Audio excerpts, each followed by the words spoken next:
Hi there, welcome to Cooking with Josh. We are coming to you live from the William Chris Kitchen. We're going to do some videos over the next few weeks to kind of come into your house to talk about, just some fun tips for cooking and how to pair it with William Chris wines. So the first video we're doing today is on roasting a whole chicken, and I'm going to teach y'all how to spatchcock a chicken, which is a special way to break a chicken down that cuts the cooking time about in half. So it's a pretty nice thing to do. So the first thing we're doing with the chicken, so I got this chicken yesterday from a farmer's market in Dripping Springs, and the first thing we're going to do is brine it. So the reason you brine things is to retain its juiciness, and it also infuses flavor into whatever you're brining. So I'm doing a whole chicken today, so I did kind of a quick, simple brine. That brine is salt, so 100 grams of salt. We've got 60 grams of brown sugar, 4 crushed garlic cloves. This is for something else. And then just herbs of your choice. So here's all the ingredients, and this is the finished product.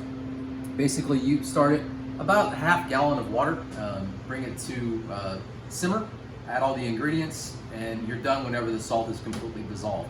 So you bring that off the heat. I added about a pound of ice, or about 3 or 4 cups of ice, got it down to room temperature, and then I added the bird, because you don't want to add the bird or whatever you're brining into hot liquid. You want it to be nice in room temperature.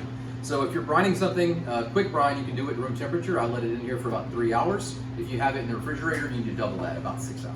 Okay, so now we've got the chicken out of the brine. It's been in there for about 3 hours. We're gonna go ahead and show you how to spatchcock it. So you need to place the chicken breast side down. So right there in the middle of your cutting board.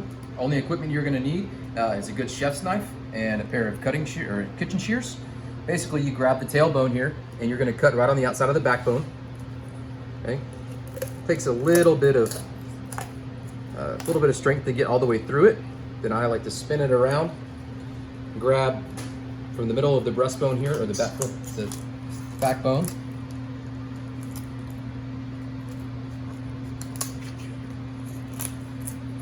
Okay, and there we'll save that later for some chicken stock.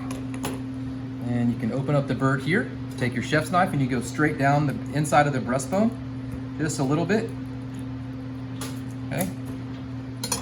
And essentially you just grab it and kind of pull it apart, flip it over, press it down. There we go. So here is the spatchcock chicken. We've got it laid out on our cutting board. We're gonna go ahead and season it. And this is the Hye Herb mixture that we are gonna be sending all of you guys.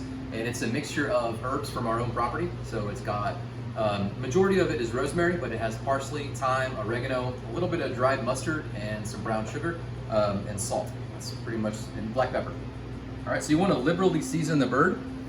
Get it underneath the wings, in between all the crevices, in between the thighs.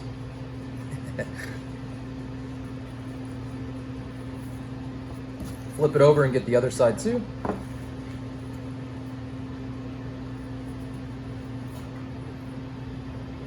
Remember, this bird has been brined, so there is some flavor that's already inside the chicken. All right.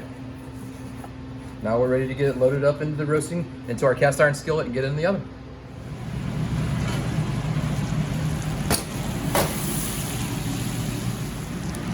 All right, so I've got my instant read thermometer in the thickest part of the thigh, and you want it to get up to about 165. So as it rests, so we are at 155 right now. So I'm gonna make sure that it gets up to 165 while we're resting, and I'm gonna have it resting elevated.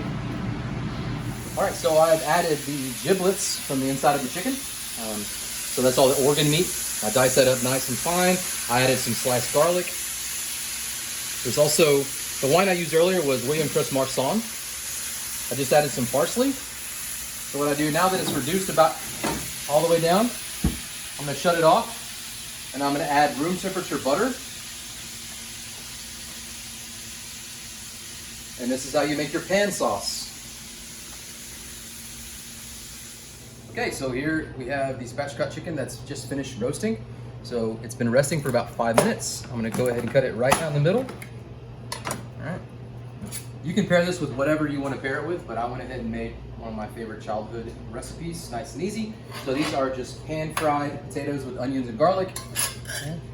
Nice and rustic. Right in the center of the plate. chicken on the side. And then here's our finished pan sauce. And this can just be drizzled right on the plate. I don't like to cover up the chicken because we got that nice crispy skin. So this is probably better on the potatoes.